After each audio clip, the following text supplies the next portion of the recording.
How to install IPTV on VLC Player. Hello guys and welcome back. So in this tutorial I'm going to tell you how you can install IPTV on VLC Player. So for that, first of all, you'll need to open any of the web browser and you need to download VLC Player if you already have this.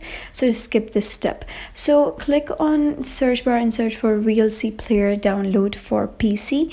And here you can just click any of the website, but make sure it's a legit one. You can either click on this or that and just click on it and you'll be redirected to the installation page. Once you're here, you'll have to click on this download VLC orange button, and when you click on that you will be redirected to this page and they're going to say that your download will start in few seconds. So it will take a few seconds in order for your download to begin, and once it's installed, come here to your search bar of PC and search for VLC Media Player app and just click on it.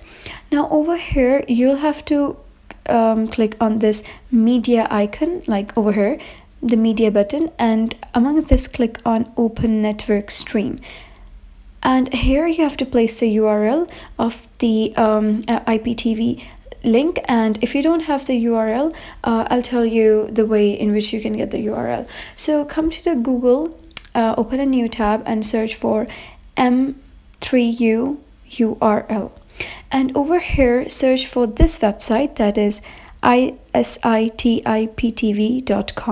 and then just click on this. You're gonna have numerous number of websites, URLs of the IPTV over here. So you can select the category, that which one you want, either animation, audio, business. You can just select any of these, and you can also select the URLs based on the language. You can select any of the language, whichever you want. Now for example, I'm selecting this category, animation. You can select any of it, whichever you want. So I'm just taking animation. So come back to VLC and paste this URL and click on play. Once you click on play, it will take some time, like not that much time, just like 20 to 30 seconds in order for the streaming to begin. And shortly after that you'll be able to see the live stream over here. So that is how basically you can download the IPTV on VLC Player. If you like this tutorial, give it a thumbs up and don't forget to subscribe.